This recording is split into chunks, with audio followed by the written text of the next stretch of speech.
Ya pokoknya kita tuh butuh banget kenaikan gaji, karena kalau enggak, gimana nih bisa beli-beli barang kebutuhan sehari-hari. Duh, pusing nih gue, pokoknya harus banget dinaikin gajinya. Oh, jadi kalau di pandangan nilai-nilai di suku lo kayak gitu ya?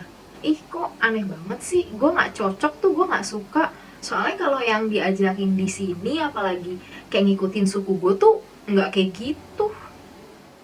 Jangan mentang-mentang merasa mayoritas, jadi kayaknya tuh pengennya di ya maklumin semuanya. Hei, inget dong, kan masih ada yang lain, mungkin masih ada pemeluk agama yang boleh dibilang sebagai minoritas nih kita ini. Masa sih mentang-mentang mayoritas sampai lupa sama teman-teman yang bukan seagama?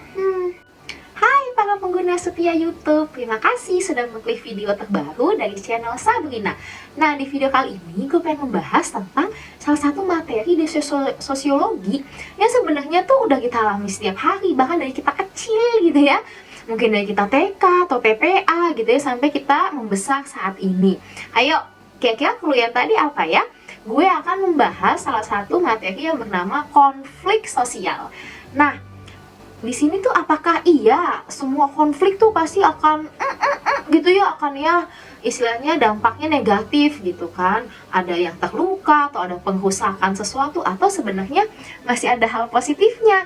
Dan kira-kira di sosiologi itu ada beberapa konflik nggak sih gitu ya, istilahnya nama termsnya tuh apa aja? So, ikutin terus ya sampai videonya selesai. Kita mulai dulu ya dari konflik itu apa sih. Jadi memang adanya perbedaan kepentingan maupun perbedaan pandangan dari si ini sama si ini gitu ya.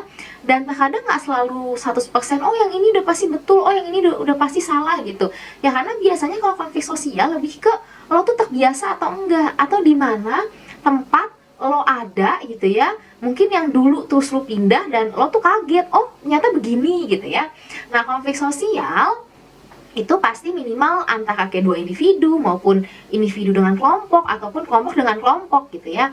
Nah, di konflik pasti kan kita langsung mikir, wah entar bakalan bacot gitu ya ini sama ini, istilahnya perang verbal gitu, atau kalau udah nggak sabar banget nanti bisa vandal gitu ya, adanya pengrusakan. Nah, memang konflik itu salah satu perilaku disasosiatif ya kalau di sosiologi. Jadi kegiatan yang akan membuat lo tuh justru nggak mau kerjasama gitu ya, malah jadinya tadi dekat, aku jadi nggak mau, gue mau menjauh gitu ya, itu namanya disasosiatif.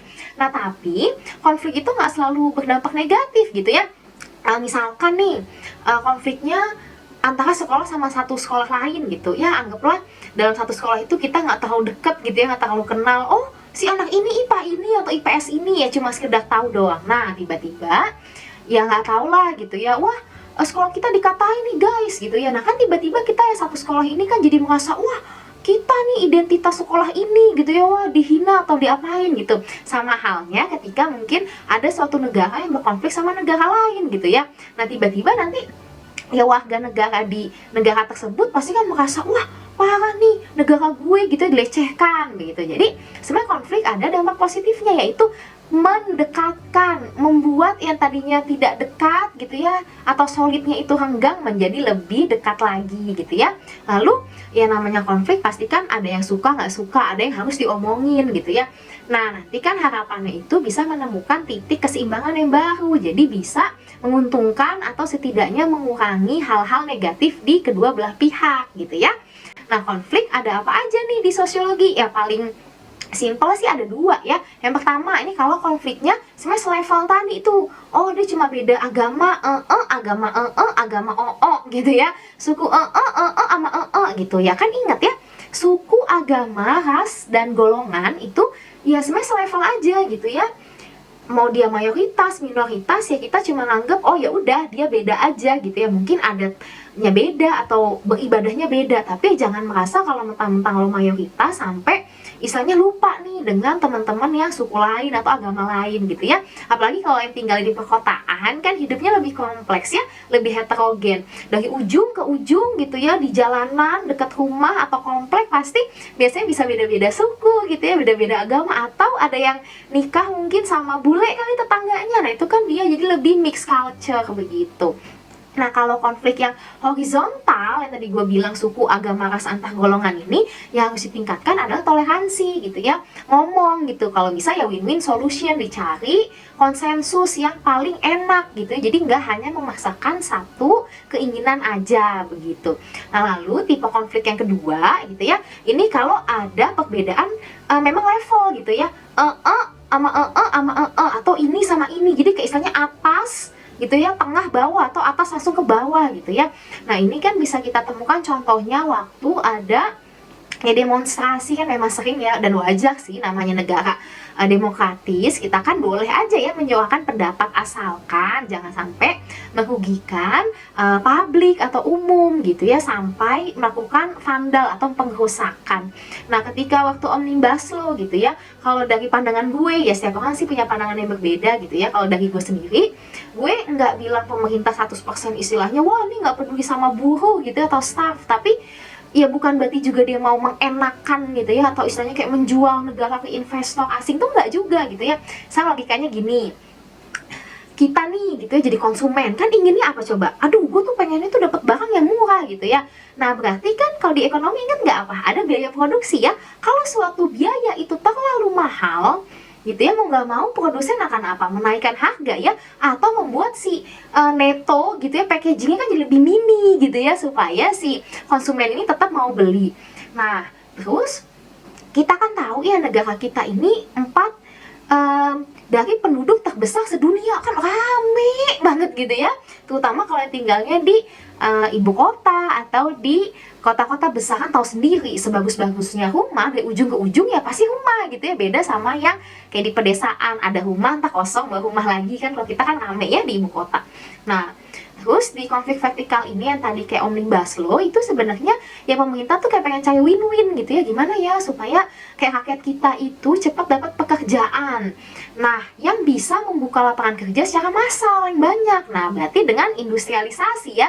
Dan terus kita karena masih negara berkembang, kita tuh banyak memang sumber daya alamnya, tapi mungkin harus lebih ditingkatkan penguasaan teknologi. Makanya mendatangkan investor asing. Nah, gimana ya supaya mereka mau masuk? Dipermudahlah regulasi dan birokrasi, jadi lebih simpel gitu ya. Wah, ini Indonesia bagus nih, gue pengen bikin pabrik di sini gitu ya, daripada nanti si bule-bule ini punya option lain gitu, misalkan dia mau kabur Vietnam begitu ya. Nah, kalau di sosiologi kan tadi tuh ada yang kayak golongan atas sama bawah gitu ya, kita boleh bilang kayak borju versus proletar, atau yang dia bos, pemilik usaha, pemilik faktor produksi dengan staff gitu ya. Nah, ini memang adanya perbedaan kepentingan tadi. Mungkin di satu sisi yang namanya ya staff atau manusia biasa kan mikirnya pasti lebih ke ya awalnya kan dirinya sendiri dulu gitu ya, atau keluarga di rumah. Duh, kalau gaji gue sekian nanti anak gue nggak bisa bayar sekolah, nanti listrik diputus segala macam.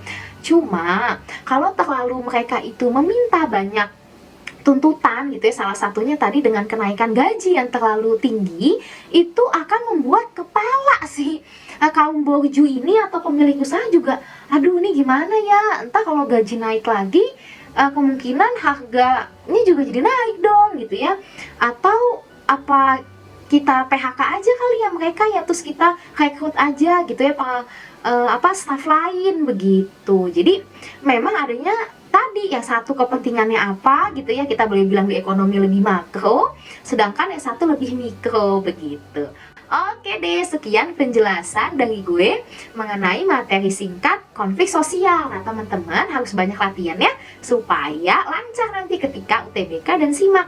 Kalau ada saran gitu ya, kak bahas materi sesuatu dong gitu ya, atau lampirkan contoh soalnya, boleh komen di bawah ya, nanti bisa jadi pertimbangan gue untuk menjadikan dia di video selanjutnya. Oke deh, bye-bye. Semoga kamu suka ya dengan video ini.